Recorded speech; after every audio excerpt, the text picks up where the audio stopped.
अस्सलाम वालेकुम dear students, कैसे हैं आप सब लोग। उम्मीद है आप सब लोग खैरियत से होंगे। तो लिहाजा आपको पता भी है एक्सपर्ट बायोलॉजी और केमिस्ट्री, ठीक है। तो उसके बाद डियर स्टूडेंट्स हमने चैप्टर नंबर 7 डिस्कस करना है 9th क्लास का, वो है इलेक्ट्रोकेमिस्ट्री, ठीक है। तो आपने रोजाना बायोलॉजी और केमिस्ट्री के नए लेक्चर सुनने के लिए इस चैनल को आपने लाजमी सब्सक्राइब करना है, ठीक है। तो लिहाजा क्योंकि पढ़ाई इंसान को वहां तक पहुंचा देती है जिसका इंसान को गुमानी नहीं होता, लिहाजा आपने नई नई इंफॉर्मेशन लेने के लिए, नई नई चीजें सीखने के लिए इस चैनल को लाजमी सब्सक्राइब करना है। और आज हम टॉपिक स्टार्ट करेंगे इलेक्ट्रोकेमिस्ट्री। बहुत ही इंटरेस्टिंग टॉपिक है और ये खुद आपने यानी कि आप अपने घरों में ऐसा काम करते होंगे, तो ये उसी चीजों के मुतालिक है जो आप रोजाना अपने घर में काम सरंजाम देते हैं। तो dear students, let's now to start chapter number 7। आज का टॉपिक है इलेक्ट्रोकेमिस्ट्री, ठीक है। उसका इंट्रोडक्शन करेंगे और ये देखेंगे कि ऑक्सीडेशन रिडक्शन क्या होते हैं और रिडक्शन रिएक्शंस क्या होते हैं, रिडॉक्स रिएक्शन क्या होते हैं। तो dear students, let's now to start electrochemistry. Dear students, electrochemistry दो लफ्जों का मजमुआ है। इलेक्ट्रोकेमिस्ट्री दो चीजों से मिलकर बना हुआ है। देखें, इलेक्ट्रोकेमिस्ट्री, ठीक है, एक वर्ड है इलेक्ट्रो और दूसरा वर्ड है केमिस्ट्री, ठीक है। इलेक्ट्रो इलेक्ट्रिसिटी से निकला है, बिजली से निकला है इलेक्ट्रिसिटी। और केमिस्ट्री पहले चैप्टर में डेफिनेशन पढ़ चुकी हैं, केमिकल रिएक्शंस, ठीक है। तो अब जब हम इसकी डेफिनेशन करेंगे तो हमें पता चल जाएगा कि electro electricity, chemistry chemical reactions. तो देखें, branch of chemistry deals with electricity and chemical reactions, ठीक है। तो इलेक्ट्रोकेमिस्ट्री में हम बिजली और उस पर होने वाले केमिकल रिएक्शंस का मुताला करेंगे, तो ये इलेक्ट्रोकेमिस्ट्री हो गया। तो उसके बाद डियर स्टूडेंट्स, इनमें से एक और डेफिनेशन पढ़ते हैं, रिडॉक्स रिएक्शंस क्या होती हैं। Dear students, the reaction involve oxidation and reduction reactions are called redox reaction. Dear students देखें, रिडॉक्स दो लफ्ज हैं, री रिडक्शन, ऑक्स ऑक्सीडेशन। तो ये दोनों रिएक्शंस हैं, यानी कि वो रिएक्शंस या वो केमिकल रिएक्शन जिसमें ऑक्सीडेशन भी हो रही है और रिडक्शन भी हो रही है, उसे रिडॉक्स रिएक्शंस कहते हैं। यानी कि वो रिएक्शन जिसमें दोनों ऑक्सीडेशन भी हो रही हूं और रिडक्शन भी हो रहे हो, उसे कहेंगे रिडॉक्स रिएक्शंस, ठीक है।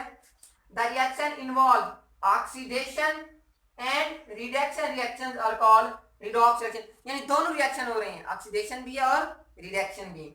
उसके बाद dear students, redox reactions spontaneously produce electricity. Dear students, spontaneously का मतलब होता है बहुत ज्यादा तेज, खुद ब खुद, ऑटोमेटिकली, बहुत ज्यादा तेज, खुद ब खुद और ऑटोमेटिकली।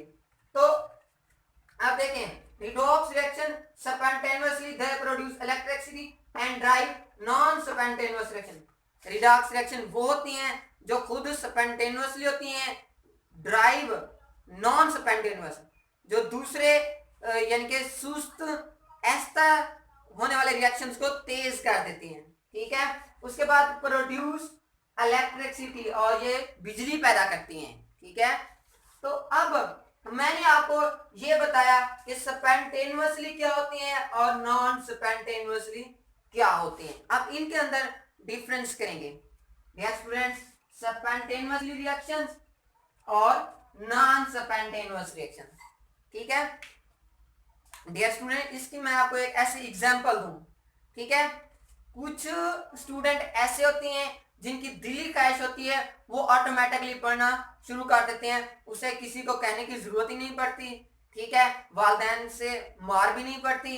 और कुछ स्टूडेंट ऐसे होते हैं जब तक उनको कहा जाए, जब तक उनको वालिदैन उसके ऊपर जोर दें, उसको स्टिक लगाएं, ठीक है, उसको थप्पड़ लगाएं कि आप उठें पढ़ लें, ठीक है। तो अब यही है, एक वो होते हैं जो ऑटोमेटिकली खुद ब खुद पढ़ते हैं और दूसरा वो होते हैं जिनको पढ़ाया जाता है, ठीक है, जिनके ऊपर जोर दिया जाता है। तो इंशाल्लाह आप ऐसे स्टूडेंट होंगे जो स्पॉन्टेनियस होंगे, ठीक है, आप नॉन स्पॉन्टेनियस ना बने। तो डियर स्टूडेंट्स, आप देखिए spontaneous reactions. Spontaneous reaction are those which take place without any external agents। ठीक है, ऐसे रिएक्शंस होते हैं जो किसी बैरूनी यानी कि एजेंट के जरिए नहीं होते, बल्कि खुद ब खुद ऑटोमेटिकली वो रिएक्शंस स्टार्ट हो जाती हैं, उसे कहते हैं स्पॉन्टेनियस रिएक्शंस। ठीक है, तो आप स्पॉन्टेनियस रिएक्शंस बने। ठीक है, आपको किसी को कहने की जरूरत नहीं पड़े। उसके बाद नॉन स्पॉन्टेनियस रिएक्शन, वो रिएक्शंस होती हैं जिनको बैरूनी एजेंट की जरूरत होती है, या वो स्टूडेंट जिनको बाहर से मार पड़ेगी तो वो काम करेंगे, वरना काम नहीं करेंगे। यानी कि वो नॉन स्पॉन्टेनियस और डीठ स्टूडेंट है, जब तक उसको टीचर स्टिक लगाएगा तो वो पढ़ेंगे, वरना उन्होंने नहीं पढ़ना। तो अब देखें non spontaneous reaction, these reaction take place in the presence of external agents. यानी कि वो रिएक्शन जिसको किसी बैरूनी एजेंट की लाजमी जरूरत होगी उसे कहेंगे नॉन स्पॉन्टेनियस रिएक्शंस। ठीक है, अब एक्सटर्नल एजेंट्स क्या हैं? वो जराए हैं जो रिएक्शंस को उभारती हैं। वालदैन की जो स्टिक होती है वो एक्सटर्नल एजेंट्स होती हैं जो कहते हैं कि उसको पढ़ने पे मजबूर कर दे। ठीक है, अब ये नॉन स्पॉन्टेनियस रिएक्शन गैल्वानिक हैं या इलेक्ट्रोलाइटिक सेल्स हैं। ठीक है, तो इंशाल्लाह इसके बाद नेक्स्ट हम स्टडी करेंगे ऑक्सीडेशन रिएक्शन, दोनों रिएक्शंस को स्टडी करते हैं। ठीक है, नेक्स्ट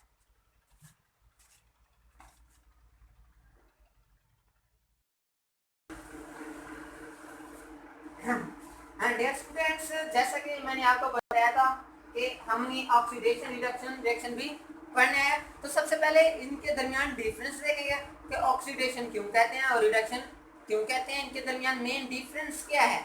डियर स्टूडेंट, इनके अंदर सिर्फ दो डिफरेंस हैं, जस्ट दो डिफरेंस हैं जो मैं डेफिनेशन पढ़ा रहा हूँ आपको, तो ये याद रखना, भूल ना जाना। ठीक है, oxidation is defined as addition of oxygen, removal of hydrogen।